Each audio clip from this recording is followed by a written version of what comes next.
Di surga, tubuh kita seperti apa? Saya Pendeta Tan Hoinai, Pendeta Henry Tandianta, Master of Bibliology Studies. Pak HTD, di surga, tubuh kita itu seperti apa? Ini pengantar ya. Bapak Ibu Saudara, kita itu harus siap menerima pertanyaan dadakan. Jadi yang dadakan itu bukan cuma tahu bulat, ya, pertanyaan itu bisa dadakan. Saya ya mengalami itu. Anda yang belum berpengalaman di dalam debat-debat ya, sebagai apologeter ya. Kalau saya ini kan sudah karatan lumutan nih debat ya. Debat off air, debat ketemu langsung, debat lewat on air, debat lewat apapun juga ya. Saya ini sudah karatan lumutan. Jadi saya tuh tahu kita harus siap-siap menerima pertanyaan dadakan. Yang dadakan itu bukan cuma tahu bulat. Cuman Bapak Ibu Saudara, kita harus pahami ya, sebagai apologeter dasar kita itu adalah 1 Petrus 3 ayat 15 dan 16. Diawali dengan kuduskan Kristus dalam hatimu.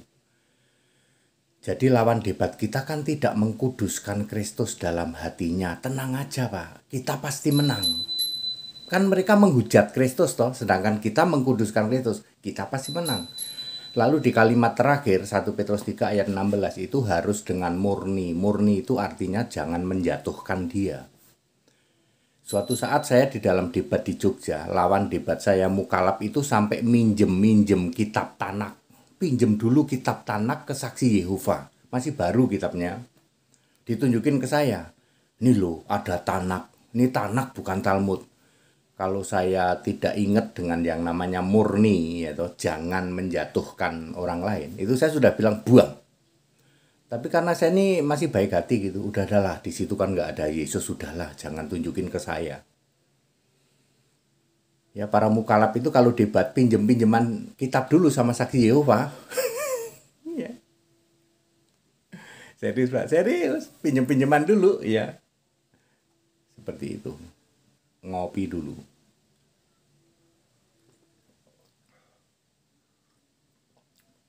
Ya Bapak Ibu Saudara. Nah ini ada pertanyaan. Tubuh kita di surga nanti seperti apa? Ingat ya. Saudara-saudara yang menyatakan diri sebagai pendebat. Ya jangan pendebat penyembah Bapa. Itu kayak Wak Labu itu. Wak Labu itu debat paling rendah. Ya. Jangan jadi pendebat penyembah Bapa. Ya. Anda akan jadi bulan-bulanan tak kasih tahu. Kalau Anda mau jadi apologeter tuh ya harus muliakan Kristus atau tinggikan Kristus, kuduskan Kristus dalam hatimu. Kayak Wak Labu itu kan penyembah Bapak iblis. Debatnya yang nggak bermutu. Ya. Oke, sekarang kita akan menjawab description atau rincian tubuh kita yang di surga. Tubuh kita di surga seperti apa ya? Apa masih pakai aksesoris sehingga kita perlu pasangan kawin di surga? Di surga itu makan minum enggak ya? Saling kenal enggak ya? Hanya Alkitab yang bisa jawab. Biasanya harapan mereka yang tanya di surga ada seks. Enggak enak Pak, kalau di surga enggak ada seks itu enggak enak katanya. Ini jawaban Alkitab. Nomor 1. Nama yang baru. Wahyu 2 ayat 17.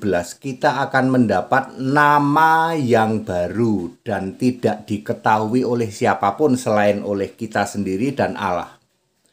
Di dalam Wahyu 2 ayat 17. Jadi semua nama yang baru itu akan dimulai dengan yang menang. Semua kita punya nama yang menang. Tapi lalu diikuti nomor seri. Misalnya 2009567894 ya. 2.997.567.894. Setiap orang nomor serinya beda-beda, tetapi semua namanya yang menang. Jadi dapat dipastikan di surga kita tidak saling kenal. Kita taunya cuma yang menang ya, kamu yang menang ya, ya kita juga sama-sama yang menang. Nomor serimu berapa? Nggak ada yang tahu, selain dia sendiri sama Allah. Jadi dapat dipastikan di surga kita tidak saling kenal. Kalau di Firdaus kita saling kenal. Nomor 2, tidak bergender. Waduh, nggak ada aksesoris Pak, ya nggak ada. Matius 22 ayat 30, di surga tidak bergender, tidak berjenis kelamin, tidak ada kawin-kawinan, tidak ada wanita bermata jeli, apalagi dapat jatah. Satu laki-laki dapat sekian puluh wanita jelita. Nggak menarik Pak, surganya Kristen nggak ada cewek. Ya kita ketawa aja ya. Nomor 3, tubuh rohani. Di dalam 1 Korintus 15 ayat 45-48, kita di surga memakai tubuh rohani, tubuh surgawi. Sangat beda dengan tubuh kita di bumi, termasuk sistem pencernaan dan sistem-sistem tubuh lainnya, termasuk sistem sekresi, ya, pembuangan hasil pencernaan itu beda lagi ya. Ya, di surga tidak ada lagi yang seperti itu, sistem pencernaannya beda. Nomor 4, tanpa darah dan daging. Artinya aliran darah dan sistem daging, ada nafas. Ketika di bumi ini tidak ada lagi. Itu kan disebut nyawa. Nyawa itu jantung dan paru-paru, ya. Maka di surga kita hidup tanpa nyawa. Ada tubuh rohani dan ada jiwa dan ada roh. 1 Korintus 15 ayat 50. Darah dan daging yang selama ini ada di dalam tubuh kita tidak akan ada lagi di surga. Nomor 5, tidak bisa binasa. Di dalam 1 Korintus 15 ayat 50, di surga nanti tubuh, jiwa, dan roh tidak dapat binasa. Otomatis tidak bisa sakit dan tidak bisa mati. Nomor 6, makan dengan sistem perut yang berbeda. Di surga kelak kita makan, tetapi sistem pencernaannya berbeda dengan sistem pencernaan di bumi. Makanan dan minuman di surga hanyalah buah dari pohon kehidupan dan minum dari sungai air kehidupan. Wahyu 2 ayat 7, Wahyu 21 ayat 6, Wahyu 22 ayat 1. Tidak ada kurma, tidak ada anggur, tidak ada apel, tidak ada ikan, tidak ada daging, juga tidak ada toilet, tidak ada sakit, tidak ada mati, tidak ada tidur istirahat sambil main HP. Nomor 7, tidak ada bayi dan binatang di surga. Di surga tidak ada bayi, juga tidak ada binatang, sebab penghuni surga punya kewajiban memuji menyembah Yesus Tuhan Allah dan anak domba itu. Wahyu 22 ayat 3. Binatang tidak punya roh, jadi binatang tidak ada di surga, tidak bisa menyembah. Binatang adanya di luar surga. Yesaya 65 ayat 24 dan 25. Bayi tidak bisa menyembah Allah. Jadi dipastikan di surga tidak ada bayi. Ya, roh bayi itu menjadi kewenangan Allah di dalam Pengkhotbah 12 ayat 7. Bayi mau ditaruh di mana? Itu kewenangan Allah, tetapi tidak ada di surga, sebab di surga ada penyembahan. Yang bisa menyembah ya hanya orang-orang yang sudah akil balik. Shalom Pendeta HTD. Nah, clear toh?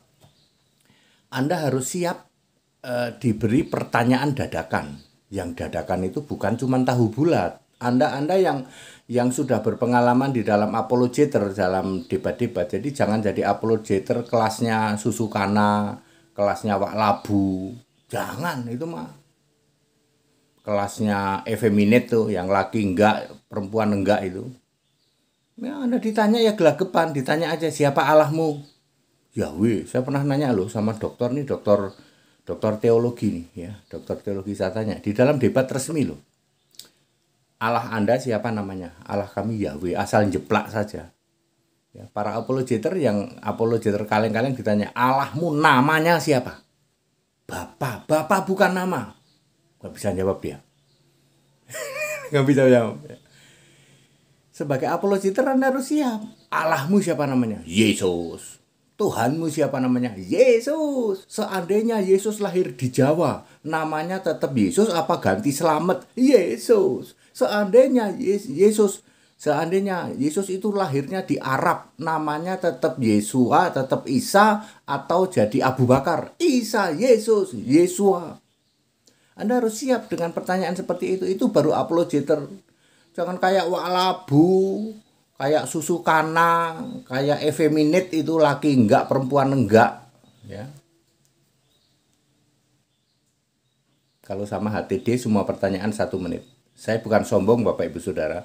Saya tuh gregetan dengan para apologeter di luar sana yang kaleng-kaleng. Kaleng-kaleng aja udah rombeng.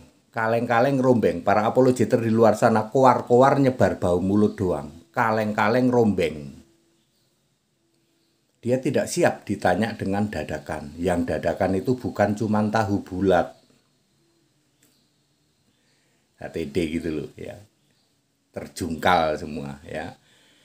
Bapak Ibu Saudara, memang mengecewakan kalau Anda tanya di surganya Kristen pasti Anda kecewa. Nggak ada seks di surga Kristen ya, nggak ada anggur, nggak ada kurma ya. Nggak menarik Pak ya, memang nggak menarik ya. Memang nggak menarik bagi Anda yang otaknya ngeres ya, seks melulu ya. Di surga kalau nggak ada cewek nggak menarik Pak. Nggak mau masuk surganya Kristen nggak ada cewek. Ya itu tubuh kita di surga ya. Jadi nanti di surga kita tidak punya nyawa. Nyawa itu maksudnya darah mengalir, nafas berembus. Ya, malaikat itu roh, itu punya roh dan punya jiwa doang. Nggak punya nyawa, nggak punya tubuh. Kita masih mending. Kita masih mending punya tubuh ya. Kita nanti di surga itu tubuh kita tubuh rohani, tubuh surgawi beda dengan tubuh bumi. Kemudian punya intelijensia, punya jiwa dan punya roh. Nyawanya nggak ada. Jadi tubuh jiwa roh itu nanti kita ada di surga, tapi tubuhnya bukan tubuh seperti ini. Ya, kita ya menjadi serupa dengan Yesus lah. Yesus juga seperti itu ya. Makanya di surga itu ada Allah, ada anak domba. Kalau Allah itu nggak bisa dideskripsikan. Anda baca Wahyu 4 ayat 3 deh. Allah itu nggak bisa dideskripsikan mana kepala, mana badan, mana tangan, mana nggak bisa. Tapi kalau anak domba bisa. Wajahnya seperti matahari terik, matanya seperti nyala api, tubuhnya seperti tembaga, mulutnya keluar sebilah pedang, yaitu firman. Kita serupa atau mirip dengan tubuh Yesus, anak domba itu nanti. Kita ini, ya. Kita punya tubuh loh, Yesus juga punya tubuh. Kita punya pikiran, punya jiwa, Yesus juga, ya. Kita punya roh, Yesus juga. Tapi Yesus nggak punya darah di surga. Sama, kita juga nggak punya darah. Nggak punya darah, tapi sistem pencernaannya gimana ya beda. Makanya ada orang yang bilang di surga ada WC apa enggak? Ya enggak ada lah, sistem pencernaannya beda ya. Di kita ini kan kalau makan terus ada yang dikeluarin ya. Itu kan di bumi ya. Sedangkan di surga sumber makanan cuma ada satu, yaitu buah pohon kehidupan. Minumnya sungai air kehidupan, mata air sungai air kehidupan. Udah cuma itu. Enggak ada ikan goreng Pak, enggak ada. Enggak ada kurma, enggak ada anggur, enggak ada apel, enggak ada. Kerjaan kita apa? Memuji menyembah Yesus ya, makanya penyembahan itu di dalam Wahyu 22 ayat 3. Dan semua menyembah Allah dan anak domba. Ayo. Jadi dari dulu itu selalu ada Tuhan dan Allah. Tuhan itu anak domba, Allah ya Allah. Anak domba namanya Yesus, Allah ya namanya Yesus. Dari dulu pada mulanya firman namanya Yesus, Allah namanya Yesus. Dari dulu sudah begitu. Anda para apologeter kaleng-kaleng pasti kaleng-kaleng rombeng pasti bingung. Wak labu, ya kelompok-kelompok wak labu, kelompok bom-bom-kar, kelompok-kelompok susu kana, kelompok-kelompok effeminate, laki enggak, perempuan enggak. Apologeter kaleng rombeng, ya, Anda pasti bingung, gitu. Pasti bingung. Oh, ternyata dari dulu Allah itu eksistensi Allah itu selalu ada Tuhan dan ada Allah. Ada firman, ada Allah. Firman itulah Tuhan, Allah ya Allah. Allah yang duduk di tata surga. Tidak bisa dideskripsikan. Kalau Anda baca Wahyu 4 ayat 3 itu, Anda cari Allah itu bentuknya kayak apa? Ya nggak ada bentuknya. Tapi kalau Anda baca tentang anak domba, ya ada matanya seperti nyala api. Kita itu mirip dengan anak domba nanti dengan yang dulu disebut gambar Allah. Apologeter kaleng-kaleng rombeng nggak ngerti. Jadi sebaiknya apologeter kaleng-kaleng rombeng itu kemana, suruh ke laut aja lah. Jadi apologeternya ikan duyung atau suruh ke hutan jadi apologeternya para bedes itu. Apologeter kok bapak. Ya, bapak itu iblis, ngerti nggak? Mana ada apologeter yang berani lawan HTD? Nggak ada. Jadi yang kalian apologeter dasarnya Bapa, penyembahan pada Bapa Tritunggal. Iblis Bapamu tak kasih tahu. Kaleng rombeng Pak. Jadilah apologeter yang memenuhi syarat di dalam 1 Petrus 3 ayat 15 dan 16. Di situ syarat pertama adalah kuduskan Kristus dalam hatimu. Lah kami nggak pernah kuduskan Kristus Pak, kuduskan Bapa kalau kami. Lah ya kamu tidak memenuhi syarat sebagai apologeter. Harus murni, nggak boleh menjatuhkan. Nah seperti itu. Pada singkat dan clear, ikut sekolah Alkitab supaya Anda paham di atas rata-rata ya. Apologeter kaleng rombeng sebaiknya pergi ke laut ya atau ke hutan sana ya. Kalian mempermalukan kekristenan doang ya. Kaleng rombeng koar-koar bau mulut doang. Kelompok-kelompok seperti bom kar, kelompok-kelompok seperti wak labu, susu kana yang effeminate ya, laki enggak, perempuan enggak ya. Saya mau ngomong go to hell enggak tega. Segala hormat kemuliaan untuk Yesus Kristus, the only one Lord and God, satu-satunya Tuhan. Haleluya. Amin.